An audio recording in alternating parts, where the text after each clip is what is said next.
It's the real estate show. We've come to sell DR. Am I still on?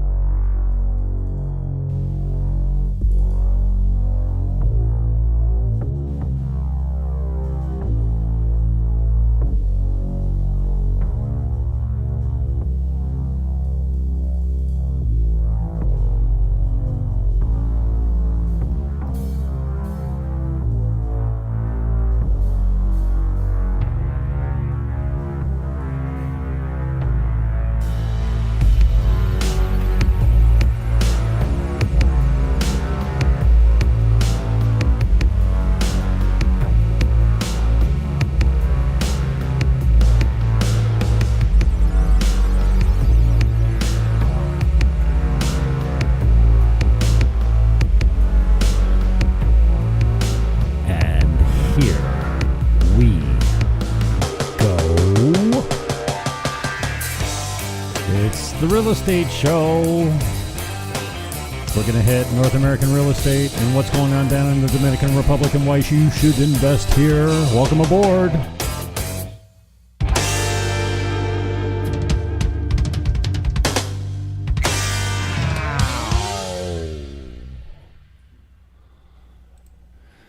And always a big thank you to Jay Beatty and the crew for both of those intro musical bits. Thanks, Beatty. You're the man. Today, we're going to hit a little bit about local market in, well, the North American real estate market. It's not so local. Local en la cabeza. But you're seeing some of the same signs clear across the board in North America. So we're going to hit that, and then we're going to hit the contrast between North American real estate prices and the market activity versus what is going on down in Dominican Republic. The North American market has apparently seen its peak. And we wondered how high it could go, and we all were saying, when's it going to stop? When's it going to crash? When is there going to be a huge market correction? Like we're always expecting one. And when the light switch gets flicked, it's over. And I think we've reached it's over right now. So we're seeing inflation, the cost of living going up. We're seeing interest rates rising. Man, entertainment costs are unbelievable now. How much does it cost you to go out for 20 wings and a couple beers with a couple buddies? $100? It's getting crazy out there. We're going to hit some of the factors that are involved in the market correction that we're seeing right now, quickly as it's come. And then we're going to talk a little bit about Dominican Republic, some pricing down here, and some reasons about why you should come down here and why you should take a little piece of your equity, some of your equity, and diversify. And come to a very stable market without the peaks and valleys. So it's going to be a quick hitter today. Nothing but real estate and Dominican Republic information here on the Real Estate Show. And below in the show description, you will see the links for some of the things we're going to go through here. I'm not going to spend too much time reading every article, but this one's pretty interesting because it compares some of the major markets to Southern Ontario. BMO says froth is coming out of Canadian housing market with interest rates on the rise. A frothy market exists when the value of an asset becomes inflated or overvalued. This condition could lead to a bubble that eventually bursts, bringing the house down. Robert Kavik, a senior economist with BMO, says the Canadian housing market has been frothy. However, with interest rates on the rise, Kavik sees some of the fizz starting to disappear. froth is coming out of the home prices, just as it is across a number of other asset classes that were boosted by excessively stimulative policy, he wrote in a post on May 20th. So, I mean, I don't need to tell you, unless you haven't been paying attention at all, that there's a correction coming. And I know that the true real estate investors buy and hold. They're in it for the long journey. They're not looking to cash out when the market's high. But on the other hand, if you don't have a whole lot of real estate holdings, or you have some equity that's just sitting there, why not take a piece of it and put it into a more stable market? And I mean, I'm sitting right here on the north shore of Dominican Republic in a town called Sosúa, where you can buy a one-bedroom condo for $60,000 US. 2 bedrooms, $80,000. You can buy a one-bedroom in a beachfront gated community, and I mean on the ocean, for $100. You put $100 down here, and it rents for $1,000, $1,200 a month. You can see some serious return on your money. So if you're a pensioner and you're counting on your pension to get you through life, here's something that might add to your income, quite definitely. Quit judging people who bought houses at the peak of the real estate market and overpaid. Yes, let's try to stop that. Bidding war no more. How to make an offer in Canada's cooling housing market. Buyers are feeling a little bit more comfortable now.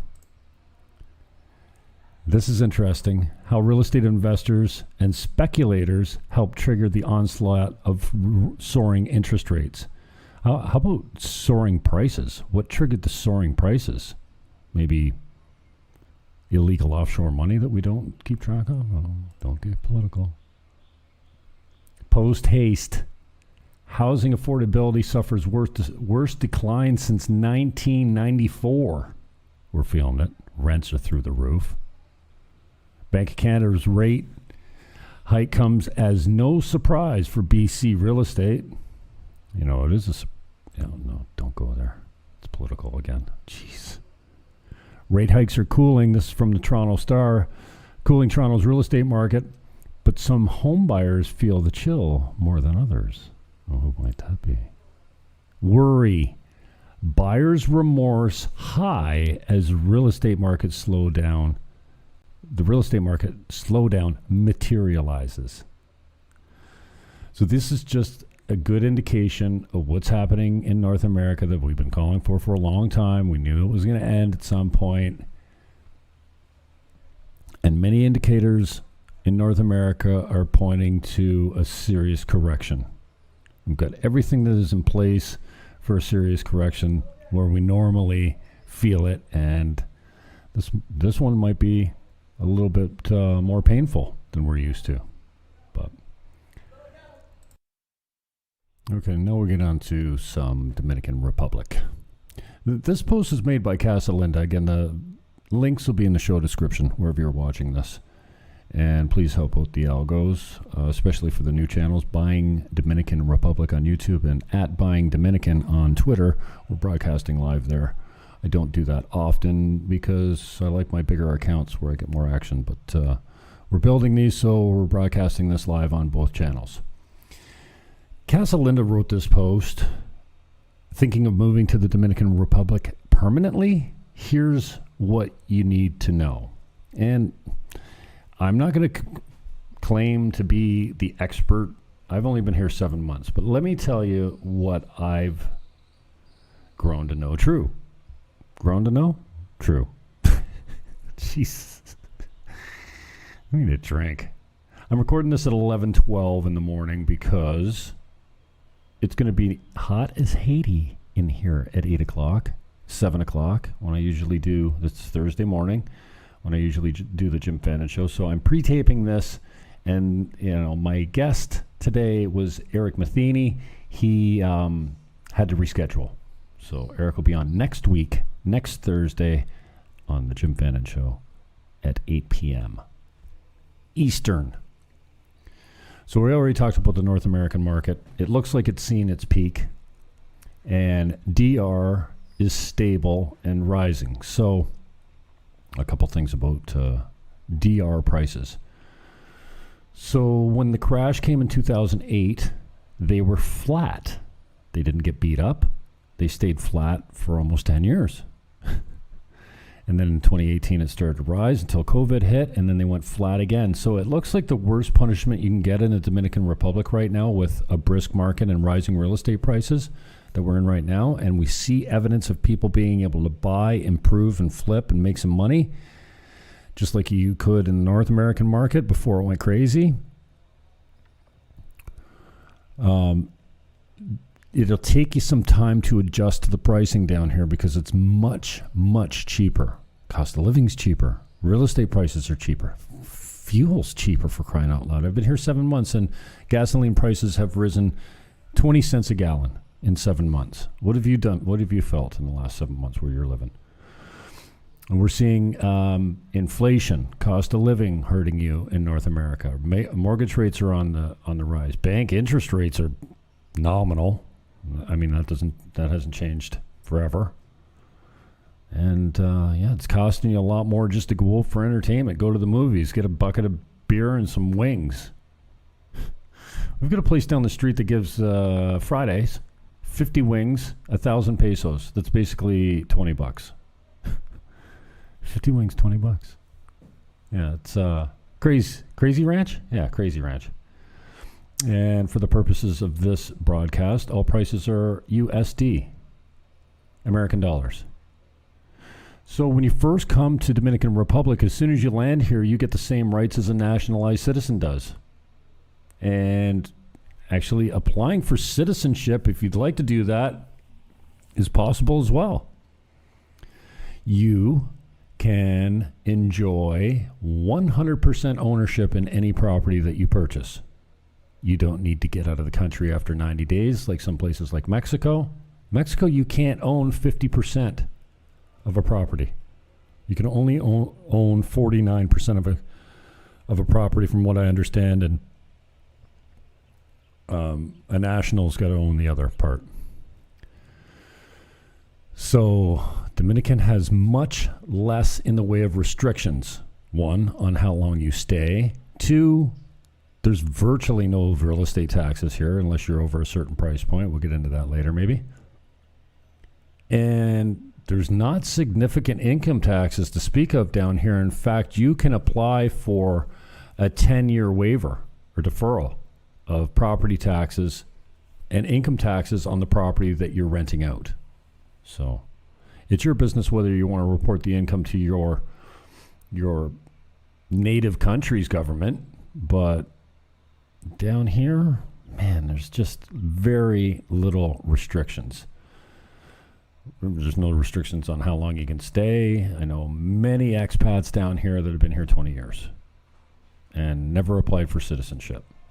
So you don't have to leave every 3 months like you do in other places. Currency exchange and import is quite easy. Business regulations are, well, there are none. You don't need a liquor license to sell booze. You don't need a health license to sell food. You don't have regular spot checks of the authorities coming by to check you out, unless they're the police, and then that's a whole different story. But pretty much you are able to do whatever you want down here. Now, if you're employing Dominican Republican, if you're employing Dominicans, Dominican Republic nationals, then good for you.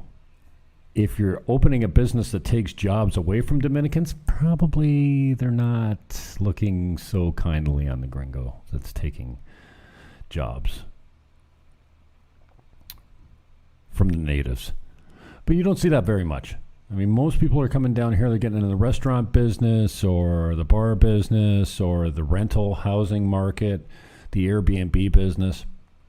So I guess with all that said, you know, my question to you is, why not diversify a little bit? I mean, if you're completely divested in the stock market, don't you think maybe you should put a little money into gold and silver? I don't know. I don't gamble. I don't play the stock market. But in terms of real estate equity, why not take a piece of it and put it somewhere stable that will give you a good return on your money, especially if you're setting yourself up for retirement. Down here, you can put $100,000 into a property that, will pay $1,200 a month, American. So the cash on cash investment is very lucrative down here. And then if you look at commercial properties or even boutique motels or something like that, you can get in at a really good price and generate some good cash flow. And if you're looking for a part-time job, or you want to run a business, or you're looking to manage a hotel, you're all set up. And virtually, there's no lag time to getting set up. If it's turnkey, you walk into the business, you throw open your doors, you get a couple real estate managers, Airbnb guys, even the websites work well, and you're in business that week. You get, there's some long-term tenants and there's some high turnover tenants. So you can go by the day, by the week, by the month, by the year down here as far as what type of tenants you're looking for. Down here, they call them renters. When I hear renters so much all the time, aren't they just tenants? Here's the other thing. When you invest in the Dominican Republic, nobody can touch you.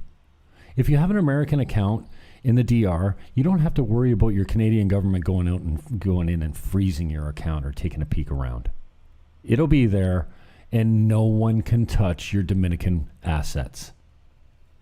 No one's going to come from your home country and put the touch on you for either the income you're earning off of it or the increase in your equity when you go to sell it. So, I was speaking to a fellow realtor the other day, and he says, I tell people to come down, put $100,000 into a property. It'll get you $1,000 to $1,200 a month rent, depending on whatever, and just let the money sit, put it in the bank, and just let it sit. In no time, that thing's paid off. Well, $100,000 at $1,000 a month, you can figure out how many months, 100 months, and you're paid off. There are options to finance down here, and sometimes you can find owner financing with the right down payment. So if you're looking to leverage, great idea. Maybe you don't want to put all your money into it. Maybe you want to finance some or a majority of it. That is possible. You can look into, what do we got down here? Scotiabank is down here. And apparently they use the same metrics to qualify in Canada as they would down here, except the rates aren't as good as they are at home right now. They're a little bit higher. But you can get a private VTB realistically for 5% over 3 years, amortized in a 20-year AM. So you don't have to worry about the income tax, paying income tax on the money that's coming in. You can just let it sit there and accumulate if you want, or you can take it back to wherever you're living. But then you also have a vacation rental to come to. You have a property that you can occupy when it's vacant, so you can get away anytime you want. And Dominican Republic is a really easy country to travel to. When I came down here, I came down in October of 2021, and I didn't get asked for a Vax pass. I didn't get, bring a passport, okay? You'll need a current passport. But most of the time, the searches coming into the country were insignificant. They didn't even look in my bags. Of course, I'm in a suit and tie when I land, so sometimes I feel like that just gets me waved through. So we've got a diverse number of communities on the North Coast here. I'm in Sosúa right now. That's kind of a tourist haven. You will see some lots of rentals in Sosúa, lots of nightlife, and a few all-inclusive resorts. So, and then you've down the road to the east, the number 5 goes all the way along the North Coast. You'll see communities like Cabarete, which contains Kite Beach, which is huge for kite surfers. And we've actually got a property listed, the Kite Beach Inn, for $2.99 million right on the beach. 28 rooms. All cash business too. And then further east to that, you've got Los Terrenos and Samana, where you can watch the whales in Samana anyways. for a couple months, or maybe a month of the year. I think it's in February, maybe March, maybe overlapping. The whales come to breed in the little bay there, Salmon Bay. That is a really nice community too, and every community has a different vibe. So, but it doesn't matter where you go on the North Coast, there's good opportunities for flips, and there's gold among those average sellers that are just like anyone else that is in the real estate market. They're trying to get as much as they can for the property, whether it's worth or not. But you can still find some gold. You can still find some opportunities where owner financing exists and people want to get out now and they're priced really well, i.e. the Sunset Beacher, which is a 17-room hotel down in the heart of the resort district. And he wants $800,000. Get this, there's 10 titles. So you can sell off 10 condos once you get in there. And that'll give you your complete investment back. The cost of living down here in Dominican Republic is really, really cheap. Gasoline right now is going for $5 a gallon. It's only gone up by 20 pesos since I've been here for 7 months. Maybe I could show you a couple different links. Foreign travel advice. This is out of the UK government. Food prices down here are incredibly cheap. I can get, 2 pieces of breaded fried chicken with moro is brown rice and beans, and a little salad for 150 pesos. That's $3. That's a good lunch. $3. So the local food down here is cheap. Now you do have the tourist traps that are going to charge you a little bit more money and a tax when you go in, because some of the big chains charged, I think it's 28% tax. 10 is supposed to be for a tip, and 18% is for, I don't know, some sort of tourist tax of sorts. But the little mom and pop shops, they don't charge tax. Lilo Chicken is down the street from me, and I get 6 pieces of chicken and a large macaroni salad delivered to my condo for 400 pesos. And I always give them a little tip to give to the girls back at the I want to call it a restaurant, but it's a roadside kitchen, basically. So the food prices are really, really inexpensive here. You can eat very cheaply. And, I haven't seen the store shelves getting cleaned out since I've been here. You've got tons of fresh fish, fruits, produce. And the other thing is, labor down here is super, super cheap. So if you're doing renovations on some of these buildings or real estate or anything that you need done, even bike, somebody blew their engine the other day, and it cost them $1,000 American to put a brand new engine in it. $1,000 American? I don't know how much it costs you to change an engine in Canada. It's got to be $3,500, maybe more. I don't know. So yeah, lots of inexpensive fresh fish. You can buy it straight from the fishermen every morning when they come off the boats. Coconuts and pineapples and all kinds of local fruits, mangoes, bananas. I mean, it's super, super cheap because they're local. So yes, in the grocery stores, you're going to pay a little bit more for your Haagen-Dazs that comes in from the United States. Anything imported is going to cost you a little bit more money. Transportation costs down here are unbelievable. They're cheap. Not only is gas very decently priced, but you can get a guagua that goes from here to Los Terrenos basically for, 100 pesos. You can go from here to Puerto Plata for 50. You can take the shared taxi. And then there's motos too, as you can hear in the background. You can get a moto to take you down the street for 50 pesos, take you anywhere you want in the city for 50 pesos, 100 pesos at night, or to go pick up whatever you need. If you need 10 beers, a dozen beers, there's a moto right down at the bottom of your building or at the top of your street.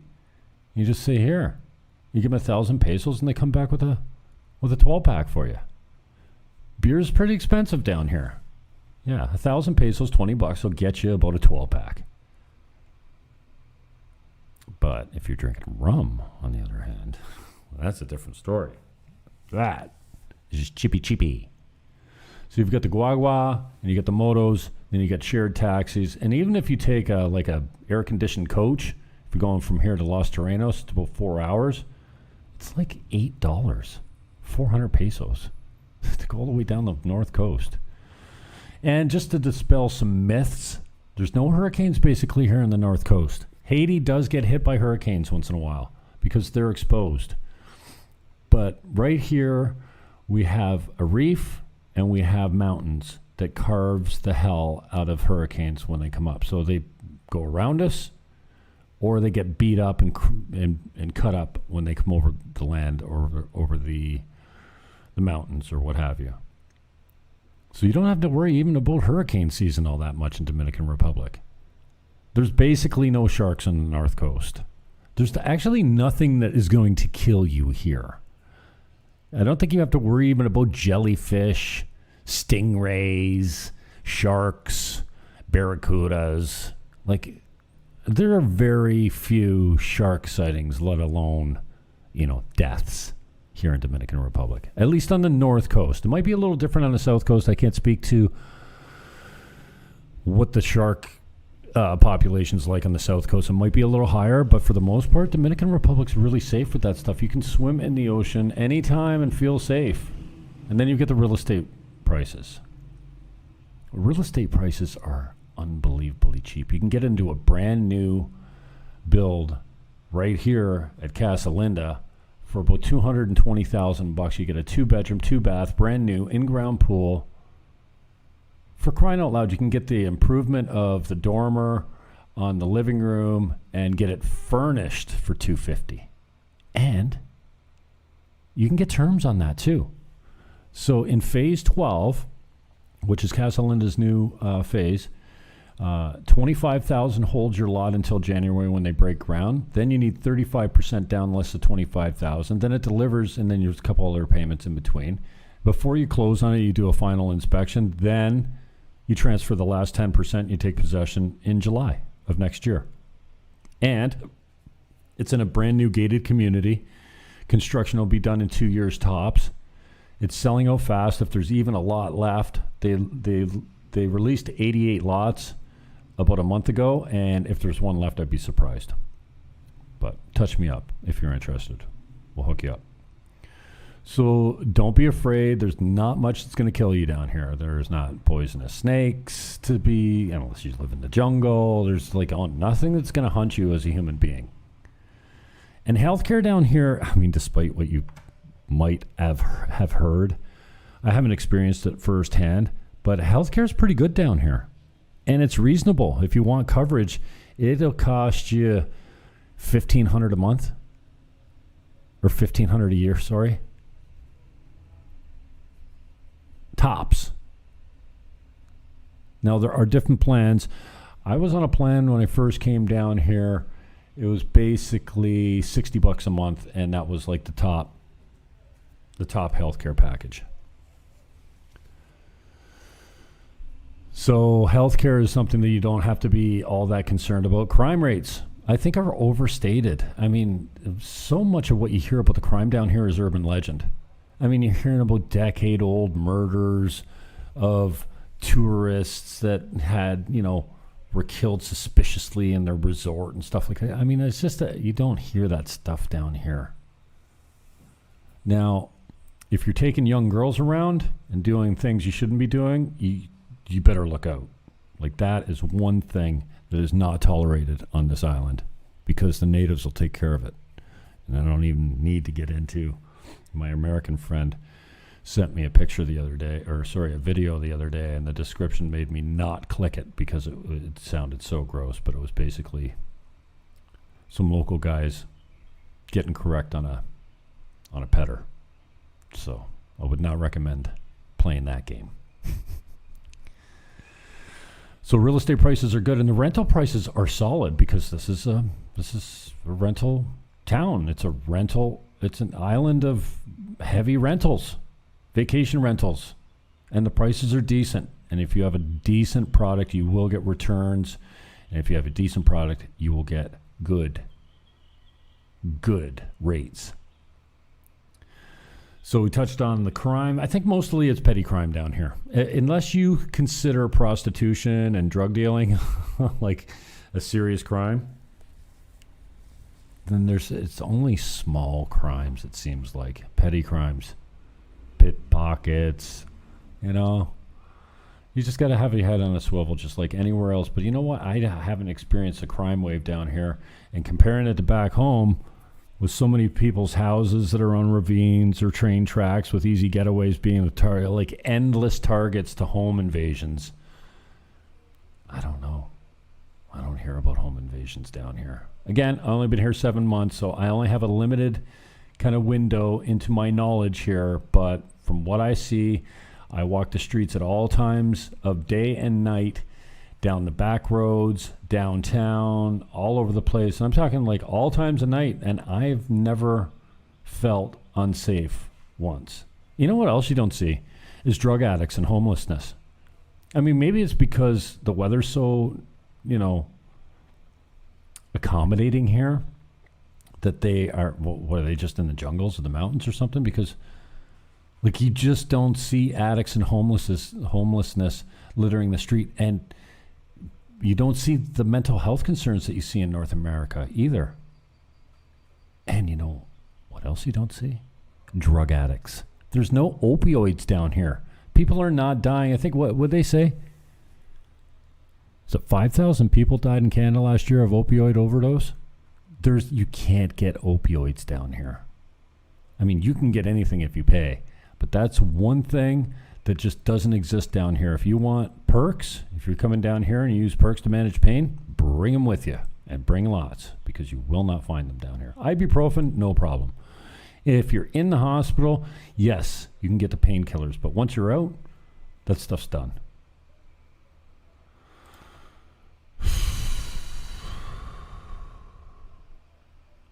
Links are in the show description below. BuyingDominicanRepublic at gmail.com, I think, is the address, but if that's not it, then it is in the show description below. And I thought I had some more. Oh, yeah, there's some more links. Oh, I already went through these links. My bad. It's getting pretty warm in here, so. It's 11:35. And here's the Embassy of Canada to the Dominican Republic. So, here's the bottom line. Cash out a portion of your equity in the North American real estate market. Call me, 809-330-8926. I'm on WhatsApp. You can text direct or call me direct, 809-330-8926. My name is James Melville Fannin. You can call me whatever you want.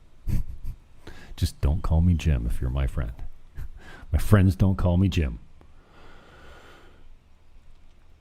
And then once you get in contact with me, we will put you in connection with all the people that you need to talk to make things right and easy for you to navigate immigration to the Dominican Republic. I'd highly recommend it. Listen, there's no freer place in the world. And now that my friends are going back to Canada and communicating with me, they're reminding me, you're not missing anything here. I just went out for pizza and wings with my wife. It cost me $65 for 2 beers and 20 wings. What?